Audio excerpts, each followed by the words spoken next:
They are beaten for riding a horse at their own wedding, killed for owning land, raped for refusing to clean someone else's sewage, and the country calls itself the world's largest democracy.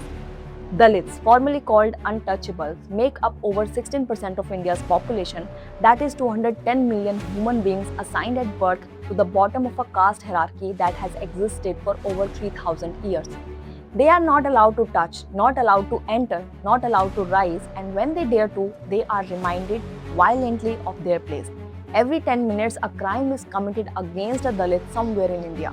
Every 2 hours, a Dalit woman is raped. Every single day, on average, 3 Dalit women are raped, 2 Dalit are murdered, and 2 Dalit homes are burned down. In 2022 alone, the Indian government recorded over 51,000 registered atrocity cases against Dalit, and experts estimate the actual number is 5 to 10 times higher because most victims never report because they know the police, the courts, and the system are not built for them. India passed the Prevention of Atrocity Act in 1989 specifically to protect Dalits and Adivasis from caste violence. 35 years later, conviction rates in atrocity cases sit below 30%. Police routinely refuses to file cases. Upper caste village councils, panchayats openly order social boycott of entire Dalit families. In dozens of documented cases, Dalit men have been lynched, paraded naked, forced to eat human waste, and their attackers walked free.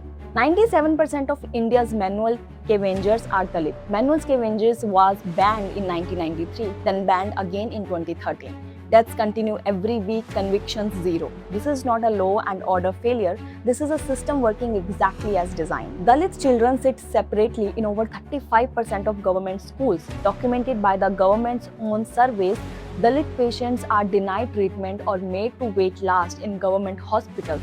Dalit grooms are attacked for riding horses at their weddings because tradition says only upper caste may do so. In 2024, a Dalit man in Rajasthan was beaten to death for growing a mustache. In Uttar Pradesh, a Dalit teenager was killed for accidentally touching an upper caste man's motorcycle. India will spend billions this year on its global image, its space program, its G20 presidency, its Viksit Bharat campaign, but no satellite launch changes what happens in a village in Uttar Pradesh at night when a Dalit family dares to demand their rights.